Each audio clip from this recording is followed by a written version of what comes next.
Bonsoir à tous et ravi de vous retrouver. Aujourd'hui, c'est l'avant-dernier jour de la campagne électorale pour les élections couplées en Côte d'Ivoire. Il faut signaler que la campagne a été lancée le 28 septembre pour prendre fin demain, jeudi, minuit.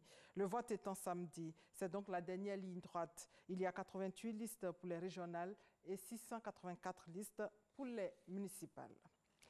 Le vice-président a quitté Abidjan ce mercredi pour prendre part au sommet de la francophonie à Erevan en Arménie. Daniel Kablan-Duncan représente à ce sommet le président Alassane Ouattara. Ce sommet verra l'élection du nouveau secrétaire général de l'Organisation internationale de la francophonie. La présidente sortante est la Canadienne Michaëlle Jean. Et puis, la Côte d'Ivoire a désormais la possibilité d'aller emprunter en francs CFA sur le marché international. Le pays se donne les chances de réussir cette opération. C'est l'objectif poursuivi, entre autres, par la délégation ivoirienne à Bali, en Indonésie, en rencontrant une banque conseil lors des assemblées annuelles du FMI et de la Banque mondiale. Adama Kone, notre envoyé spécial sur place. Île de Bali, en Indonésie, en Asie du Sud-Est. C'est ici que se tiennent les assemblées annuelles 2018 du groupe de la Banque mondiale et du Fonds monétaire international FMI. En attendant l'ouverture officielle le 12 octobre, la délégation ivoirienne, conduite par le ministre de l'économie et des finances Adama Kone, représentant le premier ministre Amadou Gon Coulibaly, met à profit la présence du parterre d'économistes, de financiers et de banquiers.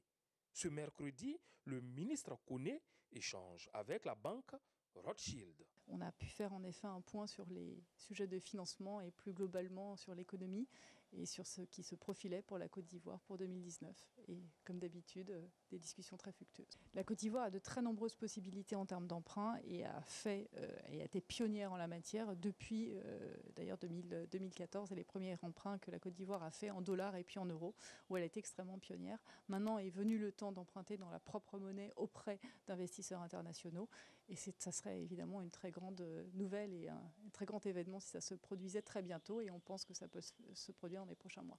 Le grand avantage, quand on met dans sa propre monnaie, c'est l'acte de souveraineté le plus important. Ce n'est pas tout. Émettre des emprunts obligataires en francs CFA présente aussi d'autres avantages.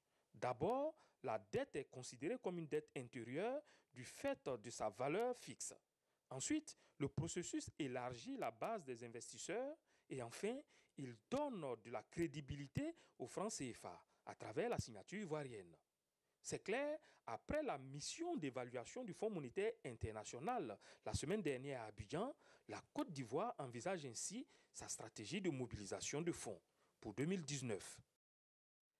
8 soldats tchadiens ont été tués ce mercredi dans la région du lac Tchad dans un affrontement avec des djihadistes de Boko Haram durant lequel 48 islamistes ont été tués. Et au Kenya, au moins 51 morts dans un accident d'autocar, selon la police.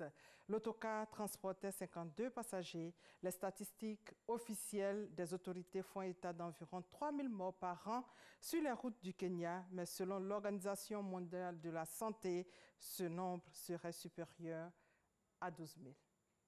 Et voilà, c'est la fin de ce flash. On se retrouve tout à l'heure à 20 h.